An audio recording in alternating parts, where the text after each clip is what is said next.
Friends welcome to Manoj editing Telugu. Friends ఇవాటి video చెప్పేది ఏంటంటే మనం విగ్మేట్ అయితే ప్లే స్టోర్లో అయితే లేదు కాబట్టి నేను క్రోమ్లోకి వెళ్ళి విగ్మేట్ ఎలా డౌన్లోడ్ చేయాలనేది చెప్తాను. అంతకంటే ముందు ఈ వీడియో కానీ నచ్చినట్లయితే లైక్ చేయండి, సబ్స్క్రైబ్ చేసుకోండి. ఫస్ట్ అయితే మీరైతే క్రోమ్ బ్రౌజర్లో అయితే ఓపెన్ చేయండి. ఓపెన్ చేసిన తర్వాత విగ్మేట్ ఏపీకే డౌన్లోడ్ అని ట్యాప్ చేయండి. నేను లింక్ కూడా కింద డిస్క్రిప్షన్లో ఇస్తాను. తర్వాత ఇక్కడ ఫస్ట్ లింక్ మీద ట్యాప్ ఇచ్చేయండి. ఒకసారి ఇచ్చిన తర్వాత వెంటనే ఇక్కడ విగ్మేట్ హెచ్డి వీడియో డౌన్లోడ్ చూసారా, ఈ విగ్మేట్ గుర్తు అనేది యాప్ గుర్తు అనేది. తర్వాత ఇక్కడ డౌన్లోడ్ ఏపీకే అని చూసారా, ఇది విగ్మేట్ యాప్ అనేది, దాన్ని ట్యాప్ చేయండి ఒకసారి.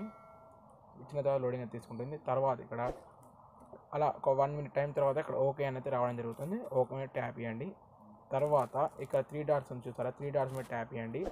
ఇచ్చిన తర్వాత ఏంటంటే డౌన్లోడ్స్ మీద ట్యాప్ చేయండి. ఇక్కడ విగ్మేట్ అయితే డౌన్లోడ్ అయితే రావడం జరుగుతుంది. తర్వాత ఈ డౌన్లోడ్ అయిన తర్వాత దాన్ని ట్యాప్ ఇచ్చేసి ఇన్స్టాల్ అయితే చేసేసుకోండి. ఓకే ఫ్రెండ్స్, ఈ వీడియో కానీ నచ్చినట్లయితే లైక్ చేయండి, సబ్స్క్రైబ్ చేయని వాళ్ళు మాత్రం సబ్స్క్రైబ్ చేసుకోండి. Thank you friends.